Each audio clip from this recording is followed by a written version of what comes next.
오늘도 주 앞에 나와 여러분 축복합니다. 오늘도 하나님의 은혜 가운데 있고 또한 하나님의 은혜를 소망하고 나아가셔서 하나님께서 우리를 붙들어 주시고 또 하나님이 우리와 실제하시는 것을 온전히 경험하게 되기를 축복합니다. 여러분, 우리가 예수님을 믿고 살아가는데 역사를 바라볼 때 예수를 믿는 우리는 역사를 이렇게 생각합니다. 이렇게 생각하는 것이 아니고 그게 진리였죠. 역사가 되풀이되는 것이 아니고 처음부터 끝까지 역사의 시작이 있고 역사의 마지막이 있어서 하루하루 역사의 마지막을 향하여 달려나가는 것입니다. 이 땅의 역사의 마지막은 주님 다시 오시는 그날이 역사의 마지막이 될 것입니다. 여러분, 오늘도 그 마지막을 향하여 달려나가는 하루를 주님과 함께 달려나가는 하루 되시기를 축원합니다. 우리가 이사야서 말씀을 묵상해 가고 있는데 어제까지 말씀해 보면 그 마지막 때에 하나님께서 이루실 징계와 심판에 대한 말씀을 주십니다. 좀 어둡고 좀 마음이 힘들기도 한 그런 내용들이죠. 그런데 오늘 말씀해 보면 어제까지 오던 말씀이 갑자기 굉장히 분위기가 바뀌어집니다. 갑자기 찬양의 메시지가 흘러나오게 됩니다. 분위기가 완전히 바뀌어지게 되죠. 이것은 무엇을 뜻하느냐 하면 주님이 심판하시는 그 날이 올 텐데 그 날은 두려운 날만은 아니라는 것입니다.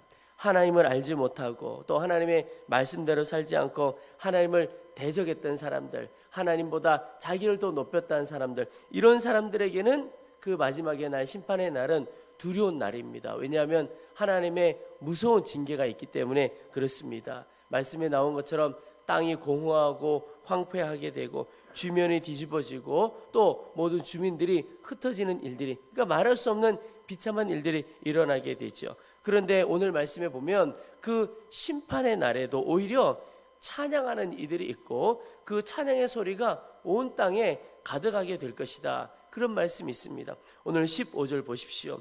그러므로 너희가 동방에서 여호와를 영화롭게 하며 바다 모든 섬에서 이스라엘의 하나님 여호와의 이름을 영화롭게 할 것이라. 또 16절 앞부분에 땅 끝에서부터 노래하는 소리가 우리에게 들리기를. 여러분, 동방에서 바다 끝에서 온 땅에서 하나님을 찬양하는 소리가 넘쳐나게 될 것이다. 여러분, 우리가 나라 위해서 기도할 때 그렇게 기도하기도 하고 또 제 마음에 간절한 기도의 소망 중에 하나가 우리가 살고 있는 이 나라, 이 삼천리 방방곡곡에 하나님을 찬양하는 소리가 가득 차게 되기를 정말 소망하고 기도합니다. 여러분, 우리가 주 앞에 가는 그날까지 이 기도의 제목을 붙들었으면 좋겠습니다. 삼천리 방방곡곡에 찬양 소리가 가득하다, 그 말은 집집마다 주님을 찬양하는 선포의 소리가 가득하고 일터마다 하나님을 인정하고 하나님의 이름을 높여드리는 찬양이 가득하고 거리거리마다 하나님을 찬양하는 찬양 소리가 가득하게 되기를 소망하고 기도하는 것입니다. 그런데 여러분, 우리가 그 찬양이 특별히 심판의 날에도 그 찬양이 가득하게 되는 것은 왜 그럴 수 있을까? 무엇 때문에 우리가 찬양을 할 수 있을까? 그것은 바로 마지막 날은, 심판의 날은 어떤 일에게는 두려운 날이지만 오히려 주님을 바라보는 이들에게는 주님께서 모든 것을 회복하시는 날의 일이 되기도 하기 때문에 그렇습니다. 모든 것을 회복하시는 주님 때문에 우리가 찬양하고 기뻐하는 것입니다. 오늘 16절에 땅 끝에서부터 노래하는 소리가 우리에게 들리기를 의로우신 이에게 영광을 돌리세 하도다. 그러니까 찬양하는 사람들이 의로우신 이에게 영광을 돌리자. 여러분, 의로우신 이, 하나님을 말씀하시는데 특별히 의로우신 이라고 표현하신 것이, 의롭다는 게 무엇입니까? 모든 것을 제자리로 돌리고 모든 것을 회복시켜 주시는 분이시다, 이런 뜻입니다.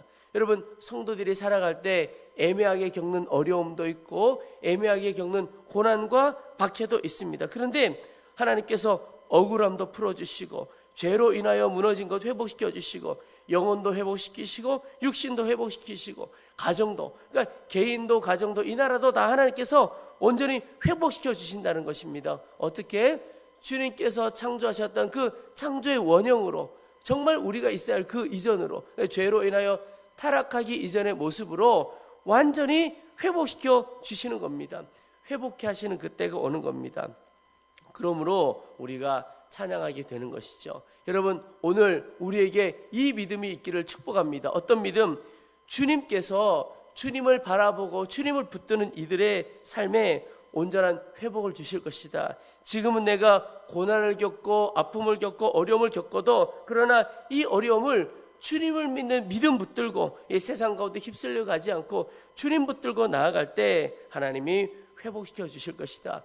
그 믿음이 있다면 우리의 입술에서는, 우리의 형편은 우리의 눈으로 바라보면 너무 어려움 같아도 찬양이 나오게 되고, 또 놀라운 것은 찬양이 나오게 되면 그 찬양 가운데 주께서 함께 하신다고 그랬습니다. 함께 하신다는 말은 그 주님이 우리의 영혼을 강하게 하시고 우리의 삶을 회복시켜 주신다는 것입니다.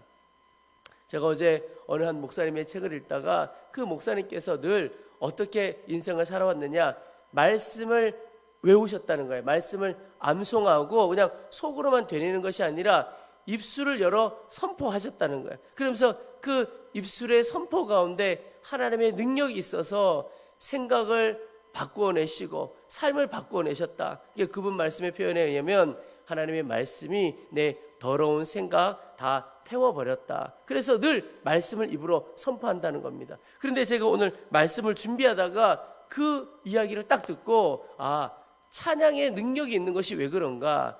찬양이 무엇이죠? 그 말씀을 곡조 있게 소리내어서 부르는 거잖아요.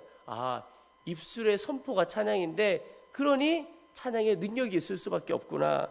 여러분, 오늘 하루 우리 입술에 상황 여건과 상관없이 감사와 기대와 소망에 찬양이 넘쳐나게 되기를 축복합니다. 우리를 회복시키실 그 주님을 바라보면서 찬양하는 것입니다. 내 가정과 내 영광, 우리 자녀, 또 우리나라, 특별한 기도가 필요한 때이죠. 주님, 주께서 우리나라를 놀랍게 바꿔주실 것입니다. 지금 우리나라를 주님께서 다시 한번 들어쓰시고 주님께서 다시 회복시켜 주셔서 정말 우리가 마음에 소원하는 것처럼 삼천리 방방곡곡에 하나님의 나라가 회복되고 찬양이 넘쳐나기를 하는 마음으로 기도하고 찬양하게 되시기를 축복합니다. 또 하나 오늘 우리에게 기도하는 것, 여러분, 우리가 마지막 때를 향하여 하루하루 살아가고 있다고 그랬습니다. 이 마지막 때를 살아가는 이때에 오직 우리는 주님을 왕으로 삼고 주님을 높여드리는 삶을 살아야 하겠습니다. 23절에 그때에 달이 수치를 당하고 해가 부끄러워하리니 이는 만군의 여호와께서 시온산과 예루살렘에서 왕이 되시고 그 장로들 앞에서 영광을 나타내실 것임이라. 마지막 날이 오면 주님께서 시온산과 예루살렘에서 왕이 되신다 그랬습니다. 그때 일어나는 일이 달이 수치를 당하고 해가 부끄러워한다. 이 말은 여러분, 달의 영광, 해의 영광 얼마나 빛납니까? 낮에는 해를 우리가 맨눈으로 바라볼 수도 없을 정도로 밝지요. 그런데 주님께서 오셔서 왕이 되시는 그 날에는 주님께서 이 달의 영광, 해의 영광과 비교할 수 없이 더 빛나게 된다 하는 것입니다. 여러분, 온 땅에 우리가 찬양 소리가 넘쳐나기를 기도하자 그랬습니다. 그러나 중요한 것 하나가요, 그 어느 때라도 찬양의 대상이신 주님만 드러나야 하는 것입니다.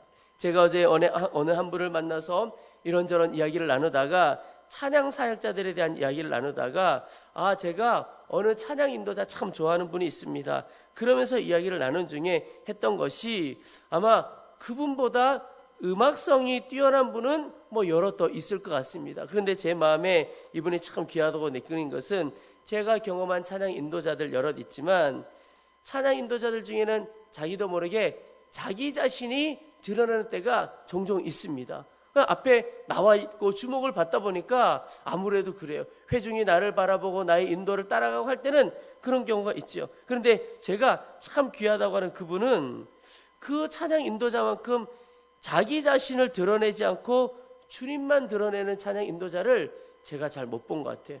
그분이 찬양 인도할 때 늘 자기 자신이 드러난 걸 본 적이 없고 오직 주님만 드러난 거죠. 그러니까 좋은 면에서 보면 이분이 있는지 없는지 잘 모르고 그분과 함께 찬양할 때는 정말 주님은 놀라운 분이셔, 그 고백만 하게 된다는 겁니다. 참 지혜롭고 은혜롭게 사역하는 분이시죠.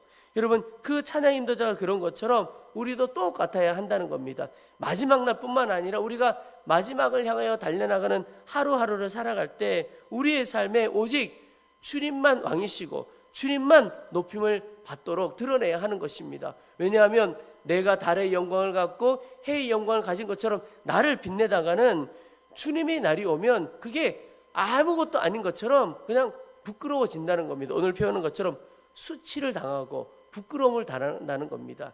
내가 내 빛을 드러낼 것이 아니고 오직 주님만이 왕이십니다. 주님만 드러내기를 소망합니다.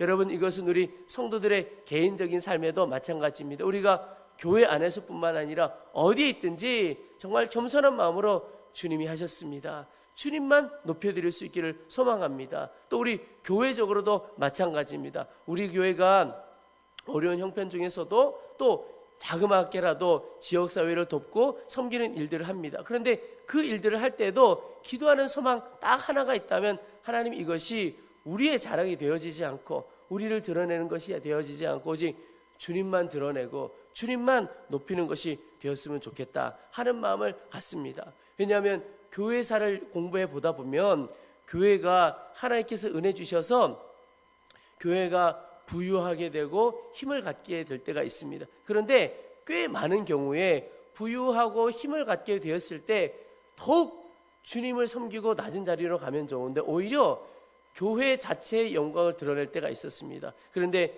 교회 자체가 스스로 높아지고 영광을 드러낼 때는 어떤 일이 벌어지느냐, 그것이 오래가지 않고 결국은 수치를 당하고 부끄러움을 당할 때가 옵니다. 하나님께서 다 낮춰주시는 거죠. 그래서 우리는 오직 더 낮은 자리로 가고 오직 드러날 것은 주님밖에 없다. 주님이 하셨습니다. 그 고백, 그 심령이 우리 가운데 있기를 축복합니다. 주님만 자랑하는 성도, 주님만 높이는 교회, 그것이 오늘 우리의 결단이고 기도의 제목이기를 소망합니다. 우리 이제 말씀을 붙들고 기도하겠습니다. 우리 기도할 때 첫째는 하나님, 저 자신도 또 이 땅도 오직 주님을 찬양하는 성도, 또 찬양하는 나라 되어지기를 원합니다. 특별히 우리를 회복시키실 그 주님을 바라보며 찬양하도록 도와주옵소서. 내 영혼, 우리의 가정, 이 땅 주께서 다 변화시키고 회복시키실 것을 믿는 믿음으로 우리 입술에 찬양이 가득하도록 도와주시옵소서. 또 하나, 두 번째 기도하실 것은 하나님, 오직 주님만 높이고 드러내는 인생 되어지게 도와주시고 주님을 온전히 왕으로 삼고 주님만을 증거하는 귀한 인생 되어지도록 도와주시옵소서.